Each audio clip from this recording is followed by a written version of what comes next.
हज़ारों ख्वाहिशें ऐसी कि हर ख्वाहिश पे दम निकले। बहुत निकले मेरे अरमान लेकिन फिर भी कम निकले। आज की इस वीडियो में हम जानेंगे इलेक्ट्रिकल इंजीनियरिंग के बारे में, यानी कि वैद्युत अभियांत्रिकी के बारे में। इलेक्ट्रिकल बोलते हैं वैद्युत को, जिसे हम बिजली बोलते हैं उसे अंग्रेजी में इलेक्ट्रिसिटी बोला जाता है, जिसे हम अपनी बोलचाल की भाषा में बिजली का इंजीनियर कहते हैं, उसे अंग्रेजी में इलेक्ट्रिकल इंजीनियर कहा जाता है। तो आज की इस वीडियो में हम जानेंगे कि इलेक्ट्रिकल इंजीनियरिंग किसे कहते हैं, इलेक्ट्रिकल इंजीनियर कौन होता है और बिजली पावर हाउस से हमारे घर तक कैसे पहुंचती है। इसी के बारे में आज हम इस वीडियो में जानने वाले हैं। तो आइए शुरू करते हैं। आज के इस साइंस और टेक्नोलॉजी के दौर में बिजली का महत्व और भी ज़्यादा बढ़ जाता है, क्योंकि बिजली यानी कि इलेक्ट्रिसिटी का इस्तेमाल आज दुनिया के हर क्षेत्र में किया जाता है। आप जिधर भी नज़र उठाकर देखेंगे आपको इलेक्ट्रिकल इंजीनियरिंग हर तरफ दिखेगी। वैसे तो इलेक्ट्रिकल इंजीनियरिंग का दायरा बहुत बड़ा है, लेकिन आज हम इस छोटे से वीडियो में इलेक्ट्रिकल इंजीनियरिंग को समझने की कोशिश करेंगे।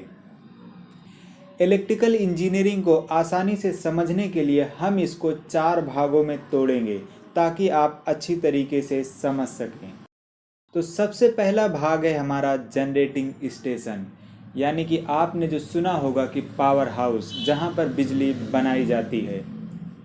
बिजली बनाने के लिए कई सारी चीज़ों का इस्तेमाल किया जाता है। जैसे आपने सुना होगा कोयले से बिजली बनाई जाती है, पानी से बिजली बनाई जाती है, और नाभिकीय रिएक्टर हैं उससे भी बिजली बनाई जाती है। तो कई सारी चीज़ें हैं, सोलर प्लांट है हमारा, इससे भी बिजली बनाई जाती है। तो जहाँ पर हम कोयले से बिजली बनाते हैं उसे बोलते हैं थर्मल पावर प्लांट। अगर हम पानी से बिजली को बनाते हैं तो उसको बोलते हैं हाइड्रो पावर प्लांट। अगर हम भाप से बिजली को बनाते हैं तो उसको बोला जाता है स्टीम पावर प्लांट। अगर हम सूरज की ऊर्जा का इस्तेमाल करके बिजली को बनाते हैं तो उसे बोला जाता है सोलर पावर प्लांट। अगर हम एटॉमिक पावर का इस्तेमाल करके बिजली को बनाते हैं तो उसको बोला जाता है न्यूक्लियर पावर प्लांट। तो जो हमारा पावर हाउस होता है उसमें बड़े बड़े अल्टरनेटर, यानी जिसे आप जनरेटर कह सकते हैं, वो लगे होते हैं। अब उन जनरेटरों को घुमाने के लिए, चलाने के लिए जिस भी चीज़ का इस्तेमाल किया जाएगा उसे उसी के नाम पर पावर प्लांट बोल दिया जाएगा। जैसे अगर जनरेटर को चलाने के लिए कोयले का इस्तेमाल किया जा रहा है तो थर्मल पावर प्लांट हो गया। तो कहने का मतलब ये है कि जो हमारा पावर हाउस होता है, पावर हाउस में जनरेटर जिसे आप कह सकते हैं, वहाँ पे बड़े बड़े अल्टरनेटर लगे होते हैं जो बिजली को पैदा करते हैं। ये जो पावर हाउस बनाए जाते हैं ये या तो नदी पर बांध बना करके, जिसे डैम कहा जाता है, वहाँ पर बनाया जाता है, जैसे हाइड्रो पावर प्लांट हो गया, या कोयले से जहाँ पर बिजली बनाई जाती है वो भी आबादी से दूर रखा जाता है, क्योंकि कोयला जलने पर बहुत ज़्यादा प्रदूषण करता है, तो इसलिए इसको आबादी से दूर बनाया जाता है। तो पहले भाग में आपने क्या किया, पावर हाउस में बिजली को बना लिया। तो मैंने आपको बताया कि पावर हाउस आबादी से दूर बनाए जाते हैं। प्रदूषण और नदी की पर्याप्तता इसके कई कारण हैं जो आबादी से इनको दूर बनाया जाता है। तो बिजली का इस्तेमाल जहाँ पर लोग रहते हैं वहीं पर किया जाएगा। तो पावर हाउस से बिजली को आबादी तक लाने के लिए आपने देखा होगा, जब आप कहीं पर ट्रेन या बस वगैरह से सफ़र कर रहे होते हैं तो ये जो फोटो में आपको दिखाई दे रहा है, इस तरीके के बड़े बड़े टावर जिस पर तार लटके हुए होते हैं, तो ये क्या करते हैं, पावर हाउस से बिजली को आबादी तक लाने का काम करते हैं। बिजली बनाने के बाद सबसे पहले क्या किया जाता है, उसको पावर हाउस पर हाई वोल्टेज में बदला जाता है। जब हाई वोल्टेज में किसके माध्यम से बदला जाएगा? ये ट्रांसफार्मर के माध्यम से बदला जाएगा। ट्रांसफार्मर जो होता है वो वोल्टेज को घटा भी सकता है और बढ़ा भी सकता है। तो बड़े बड़े ट्रांसफार्मर भी लगे होते हैं पावर हाउस पर, जो 11 केवी पर जो बिजली हमारी पैदा होती है उसको 400 या 765 केवी पर, यानी कि 4 लाख वोल्टेज पर उसे बढ़ा देते हैं। जब 4 लाख वोल्टेज पर बिजली हमारी बन जाती है तो उसको ये स्टील के बड़े बड़े टावर जो आपको फोटो में दिख रहे हैं, इसके माध्यम से आबादी तक लाया जाता है।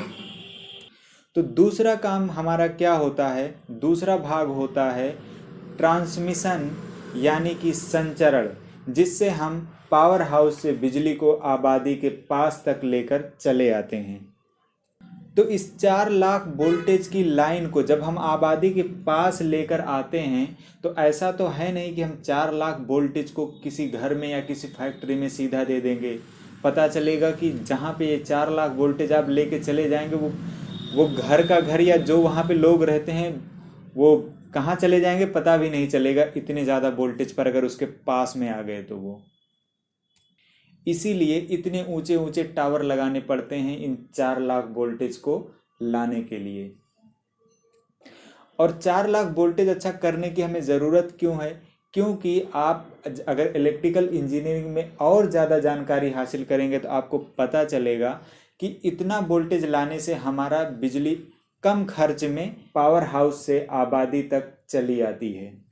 आबादी तक हम अगर लाइट को अब लेके चले आए 4 लाख वोल्टेज को, फिर क्या करते हैं, एक सब स्टेशन बनाते हैं जहाँ पर ट्रांसफार्मर लगा होता है। ट्रांसफार्मर फिर इस 4 लाख वोल्टेज को फिर कम वोल्टेज में बदलता है। तो यहीं से हमारा शुरू होता है तीसरा भाग। अब आबादी के पास तक तो लेके चले आए, तो ऐसा तो है नहीं कि एक जगह ला करके और वहीं पे सारे लोग जाएंगे बिजली लेने के लिए। बिजली सबके घरों तक पहुंचती है। 11 किलो वोल्ट में बदल लिया जाता है तो हर एरिए में उसको पहुंचा दिया जाता है। जैसा कि आपने देखा होगा कि आपके गली मोहल्ले में हर जगह ये ऐसे आपको बिजली के खंभे दिख रहे होंगे और इस पर तार आपको दिखाई देंगे। तीसरे भाग में हमारा क्या हुआ, सब स्टेशन से घर या फैक्ट्री तक लाइट को जो पहुंचाने का काम करता है उसको बोलते हैं डिस्ट्रीब्यूशन। उसके बाद आता है हमारा चौथा और लास्ट भाग जिसको हम बोलते हैं यूटिलाइजेशन, यानी कि बिजली का उपयोग। आपके घर में बिजली आ गई तो आप बिजली का अब इस्तेमाल करते हैं। कैसे इस्तेमाल करते हैं? आप पंखा चलाते हैं, लाइट चलाते हैं, वॉशिंग मशीन चलाते हैं, एसी चलाते हैं और बिजली के बहुत सारे सामान आप चलाते हैं। फैक्ट्रियों में बड़ी बड़ी मशीनें चलती हैं, मोटर चलती हैं, तो ये सारे बिजली के इस्तेमाल होते हैं। तो हमने अभी तक क्या जाना? सबसे पहले हम पावर हाउस में बिजली को पैदा करते हैं, फिर उसके बाद पावर हाउस से आबादी के करीब तक लाइट को लाने का काम करते हैं जिसको बोला जाता है ट्रांसमिशन या संचरण। उसके बाद हम सब स्टेशन पर लेके आए हैं बिजली को, तो सब स्टेशन से फिर घरों तक या फैक्ट्री तक जहाँ पर हमें लाइट को इस्तेमाल करना है वहाँ तक पहुँचाने का काम हमारा कौन करता है? डिस्ट्रीब्यूशन, जिसे वितरण बोलते हैं। और चौथा होता है लाइट का इस्तेमाल, जो कि हम अपने घरों में या फैक्ट्रियों में या कारखानों में करते हैं।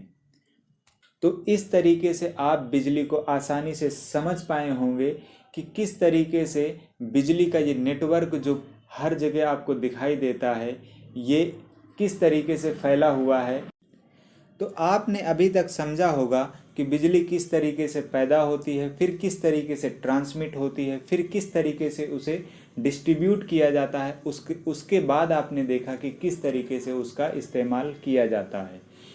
बिजली एक बहुत ही खतरनाक और जानलेवा है। बिजली कभी भी आप कितने लंबे समय तक उसके साथ काम करते हैं या जुड़े रहते हैं, कभी आपको वो पहचानती नहीं है। जब भी आप उसके संपर्क में आ जाते हैं तो बिजली आपको नुकसान पहुंचाने में कोई कसर नहीं छोड़ती है। अगर बिजली का झटका थोड़ी मात्रा में लगता है, यानी कि करंट आपके शरीर से कम मात्रा में फ्लो होता है, तब तो आप बच जाएंगे। लेकिन अगर यही बिजली का झटका आपको तेजी से लगता है तो आपकी जान तक जा सकती है। तो बिजली से हर कोई सुरक्षित रहे, किसी को बिजली का झटका ना लगे, इसके लिए ही बहुत सारे उपकरण लगाए जाते हैं। और बिजली एक इतनी खतरनाक चीज़ भी है कि अगर इसको अगर सही तरीके से डील ना किया गया, अगर इसमें कोई कमी छोड़ दी गई तो इसकी आग भी बहुत खतरनाक होती है। आपने कभी ट्रांसफार्मर को, छोटे ट्रांसफार्मर को जलते हुए अगर देखा होगा, या कभी बड़े ट्रांसफार्मर को आपने जलते हुए देखा होगा, तो उसकी आग कितनी खतरनाक होती है और इस आग को आप नॉर्मल पानी से बुझा भी नहीं सकते हैं।